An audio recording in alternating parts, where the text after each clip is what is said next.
everyone, welcome to the weekly report. I'm Colleen Doctorian with City Communications.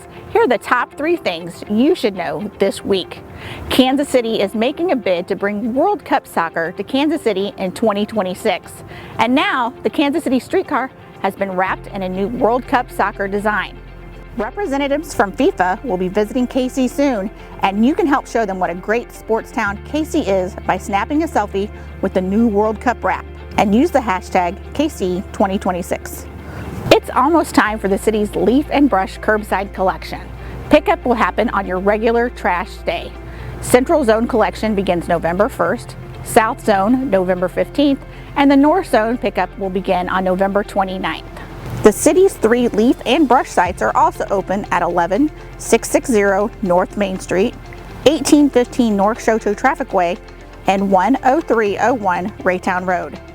Go to kcmo.gov for more leaf and brush information.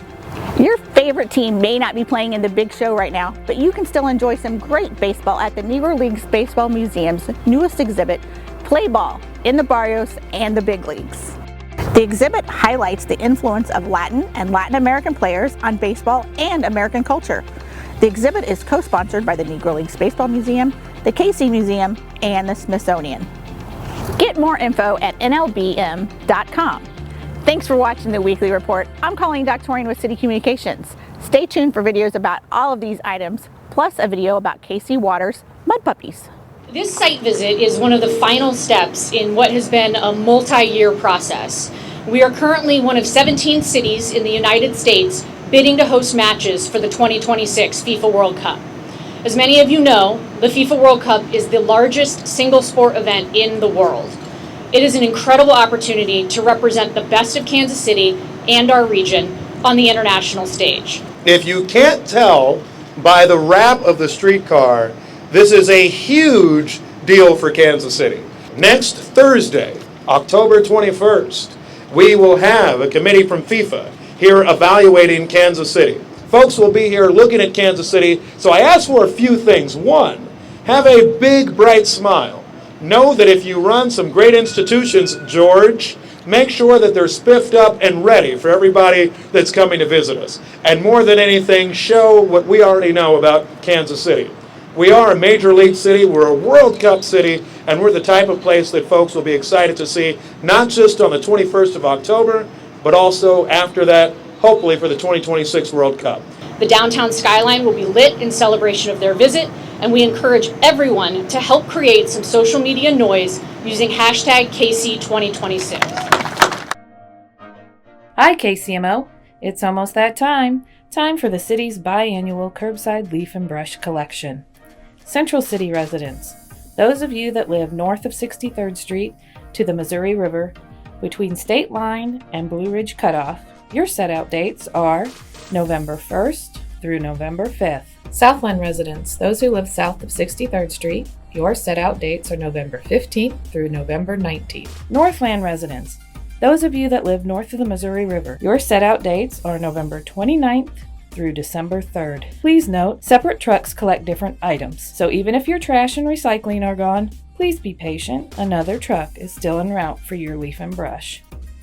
If you miss curbside leaf and brush pickup on your scheduled date, you may go to one of our 3 drop-off centers.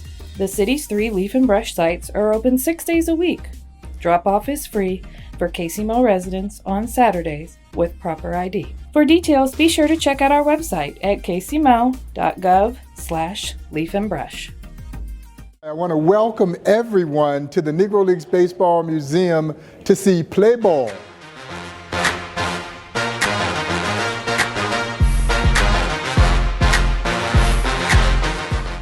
Most American baseball fans have never fully grasped that there are other parts of the globe that has played this game for a long time too, and they've played it well. When Jackie Robinson breaks the color barrier in Major League Baseball, he doesn't do it for just American-born blacks.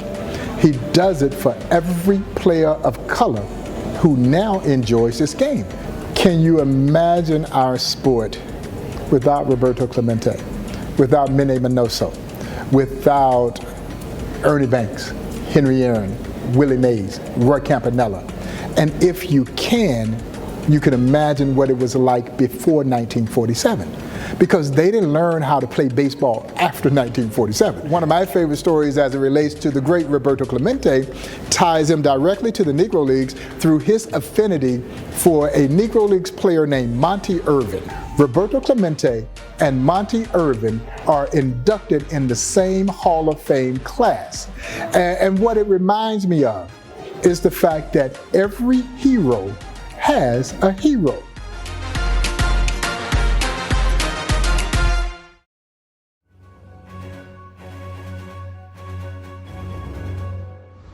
The mighty Missouri River is KC Water's primary source for drinking water. KC Water treats the water and sends it into our homes and businesses. But if the river ever got too low, KC Water would need a little help. That's where these auxiliary pumps, or mud puppies as they are sometimes called, come in. When the river drops to a lower point, we cannot pump water out of the river. So on that cases, we can blind flange everything off, kick one of these pumps on to kick water back into the wet well so that we can continue to pump water over to the plant for treatment. KC Water is installing 4 pumps on the outside of the intake structure. A careful process. The pipes must be placed in just right and the wind not too strong. And it's just a timing thing, and we're always an inch shy one way or the other. Drought continues to impact the Missouri River in the upper part of the United States, according to the U.S. Army Corps of Engineers. And KC Water is preparing for very low water levels this winter. These auxiliary pumps are being placed into the Missouri River as a precaution. Customers should know that we are planning properly to make sure that we maintain all the flow water needed for the system. It's been at least 17 years since KC Water last used auxiliary pumps in the river, and if they are needed again, KC Water will be ready. For KC Water, I'm Heather Frierson.